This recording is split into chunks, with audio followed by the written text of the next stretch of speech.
दोस्तों आज मैं बताऊंगा आपको यूपी का फाइनल एग्जिट पोल।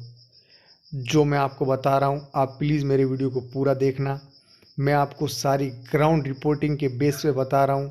काफ़ी सीटों पे जो मैं खुद गया हूं, जो मैंने देखा है। दोस्तों मेरे पास बड़ा यूट्यूब चैनल नहीं है, मैं सारी चीज़ों की वीडियो रिकॉर्ड नहीं कर पाया, लेकिन मैं आपको बता रहा हूँ इस बार यूपी में बहुत बड़ा परिवर्तन होने वाला है। आप ये मान के चलिएगा, बीजेपी को जो समाजवादी पार्टी है वो कांटे की टक्कर दे रही है और इस बार कोई भी पार्टी सरकार बना सकती है। नेक टू नेक फाइट है। जो भी पार्टी है, जो सबसे बड़ी पार्टी बनने वाली है, आप सुन लीजिएगा, लिख के रख लीजिएगा, 210 से 215 के बीच। मतलब आप मान सकते हो कि कितनी कांटे की टक्कर है और दोनों पार्टियों में से कोई भी पार्टी सरकार में आ सकती है। कोई भी पार्टी, एकदम नेक टू नेक फाइट है। और अगर मैं बात करूं तो इस चुनाव में समाजवादी पार्टी एकदम सरकार बना रही थी, लेकिन कुछ प्रॉब्लम हुई, वो मैं आपको बता रहा हूँ क्या हुआ। कुछ समीकरण बिगड़े, कैसे बिगड़े वो मैं आपको बता रहा हूँ। अगर ओवैसी इस बार यूपी में नहीं आते और चुनाव नहीं लड़ते तो इसका सीधा फायदा समाजवादी पार्टी को था। ओवैसी 100 से ज़्यादा सीटों पे चुनाव लड़ रहे हैं और जो युवाओं में मैंने ओवैसी का जो माहौल देखा है यूपी के अंदर, जो युवाओं में उनका क्रेज़ देखा है, जो सोशल मीडिया पे उनकी वीडियो देखे हैं, मैं आपको कह रहा हूँ इस बार यूपी में जो अल्पसंख्यक युवा है वो इस बार ओवैसी की पार्टी के साथ गया है। उनके भाषण, उनकी रैलियों में आपने देखा होगा लोगों की भीड़ थी। और आप कुछ भी बोलो, इस बार वो समाजवादी पार्टी के वोट बैंक पे कुछ ना कुछ डेंट डाल रहे हैं, ये आप मान के चलो। और बीजेपी को इस बार क्या फ़ायदा हुआ कि जो बीएसपी कमज़ोर हुई, जो शेड्यूल कास्ट, लोअर कास्ट का जो वोट बैंक है वो सारा नहीं, लेकिन जो भी वोट बैंक बीएसपी को छोड़ के जो कहीं जा रहा है अगर, तो वो सीधा का सीधा बीजेपी को ट्रांसफ़र हो रहा है। उसका कारण बता रहा हूँ आपको। यूपी में जो इस बार कोरोना काल में फ्री राशन जो मिला है, उससे जो लोअर कास्ट और शेड्यूल कास्ट के जो लोग हैं, दलित लोग, उनको क्या हुआ है कि योगी सरकार और मोदी सरकार पे भरोसा हुआ है, भरोसा बढ़ा है। और बीएसपी जहाँ पे उनको लग रहा है कि यहाँ पे बीएसपी का कैंडिडेट जो है वो जीत नहीं रहा है, तो आप मान के चलो कि काफ़ी वोट, 20 से 30%, कहीं पे 50% वोट जो है वो बीजेपी के खाते में गया है, जो बीजेपी का बहुत बड़ा प्लस पॉइंट है। अगर ओवैसी चुनाव नहीं लड़ते और मायावती इतनी कमज़ोर नहीं होती तो समाजवादी पार्टी इस बार 250 सीटें जीत रही थी। लेकिन चुनाव आते आते कुछ समीकरण जो समाजवादी पार्टी के खिलाफ गए हैं, वो ये हो रहा है, देख लो आप। ओवैसी का भी चुनाव लड़ना, मैं चुनाव लड़ना नहीं है, वो पूरी ताकत के साथ इस बार मैदान में है। और अगर आप ओवैसी को हल्के में ले रहे हो तो आप प्लीज़ आप बिहार के नतीजे देख लो।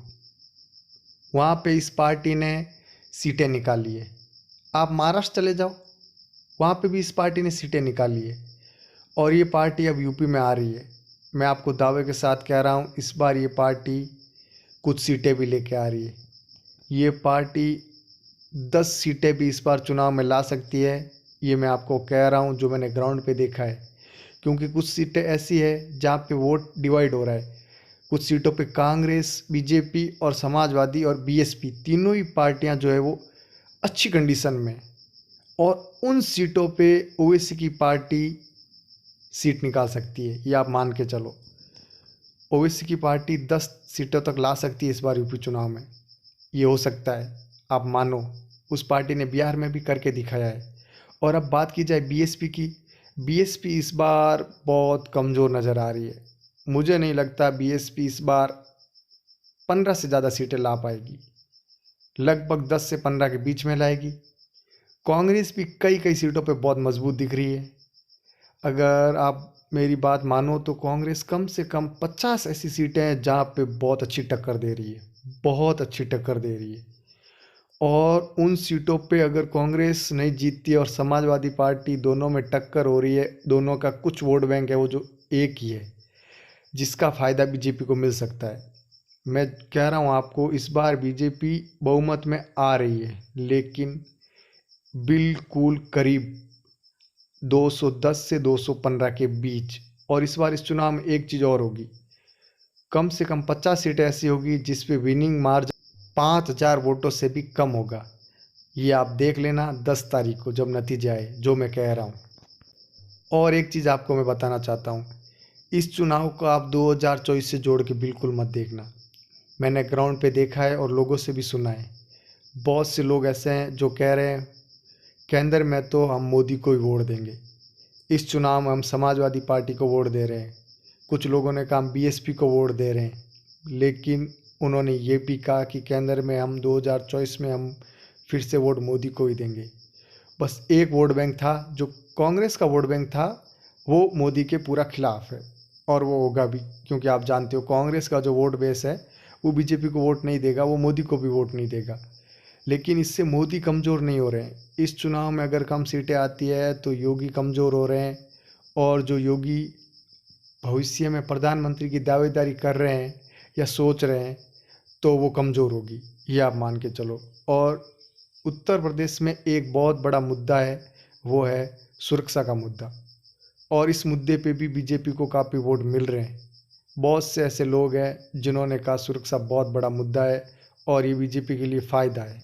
और अगर आप सट्टा बाज़ार में भी आंकड़ों पे अगर विश्वास करते हो तो मैं उनके आंकड़े भी बता देता हूँ। इंडिया में लगभग सारे सट्टा बाज़ार यूपी में बीजेपी को 220 के करीब सीटें दे रहे हैं, जो कि लगभग जो मैं बता रहा हूँ वहीं आके बैठ रहा है। और बहुत बड़े बड़े पत्रकार, बहुत बड़े बड़े लोगों का भी मैंने वीडियो इंटरव्यू देखे हैं, वो लोग भी यही बोल रहे हैं कि 210 से 220 के बीच। और लगभग जो कह रहे हैं वो यही कह रहे हैं कि बीजेपी गवर्नमेंट बना रही है, लेकिन एकदम करीब। अगर कुछ करिश्मा हुआ तो बीजेपी नीचे भी आ सकती है और समाजवादी पार्टी भी गवर्नमेंट बना सकती है, क्योंकि समाजवादी पार्टी भी 185 और 190 के बीच खड़ी है। अगर कुछ सीटों पे गेम पलट गया तो बीजेपी सत्ता से जा भी सकती है, ये आप देख लेना। मैं ग्राउंड पे देख रहा हूँ, एकदम नेक टू नेक फाइट है।